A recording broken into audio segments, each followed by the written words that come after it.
இன்று பெரிய பேசு பொருளாக மாறி இருப்பது என்ன அப்படின்னா, அந்த வாக்காளர் முறைகேடு அப்படிங்கிறது தான். பீகாரில் 65 லட்சம் வாக்காளர்கள் நீக்கப்பட்டிருக்கிறாங்க.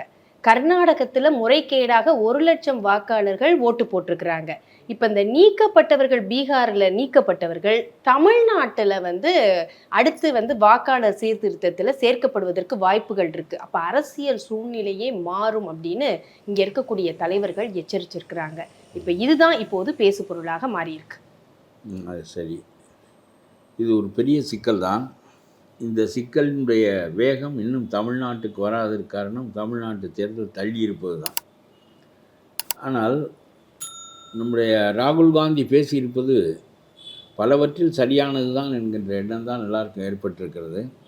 ஏனென்றால் ஒரு 89 ஓட்டு 99 ஓட்டெல்லாம் ஒரு வீட்டில் பதிவாகி அப்படி வீட்டில் அப்படி யாருமே இல்லை என்கின்ற கருத்துக்களெல்லாம் மெய்ப்பிக்கப்படுகின்ற போது அதுதான் அசெம்பிளி தேர்தலுக்கும் பாராளுமன்ற தேர்தலுக்கும் எங்களுக்கு ஏற்பட்ட வேறுபாட்டுக்கு காரணம். இது போன்ற தவறான ஓட்டுப்பதிவு என்று ராகுல் காந்தி சொல்லியிருக்கார். ஆகவே நான் ஒன்று சொல்லுகிறேன், இது தமிழ்நாட்டில் 1 கோடி பேர் வெளி மாநிலங்களில் உள்ளவர்கள் வந்திருக்கிறார்கள். 1 கோடி பேர். இப்பொழுது இந்த எங்களுடைய சாலையில் இங்கே வேலை செய்து கொண்டிருக்கிறவர்களில் பல பேர் ஒரியா, அஸ்ஸாம், பீகாரி என்று இவர்கள் தான் இங்கே வேலை செய்கிறார்கள். அவர்களுக்கு தமிழ் தெரியாது, ஆனாலும் வேலை செய்கிறார்கள். நல்ல உழைப்பாளிகள். அவர்கள் இந்தியாவைச் சேர்ந்தவர்கள் தான். ஆனாலும் கூட அவர்கள் இங்கே வேலைக்கு வருவது என்பது நம்முடைய விருப்பத்தின் பேரில் தான், நம்முடைய தேவையின் பேரில் தான். நாம் வெளிநாடுகளுக்கு வேலைக்கு போகின்றோம்.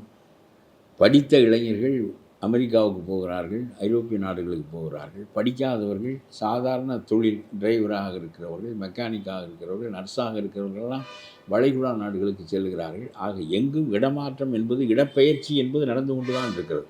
இங்கே 1 கோடி பேர் தமிழ்நாட்டினுடைய வாக்காளர் பட்டியலில் சேர்ந்து விடுவார்கள். ஆனால் தமிழ்நாட்டினுடைய அரசியல் தலைகீழாக மாறும்.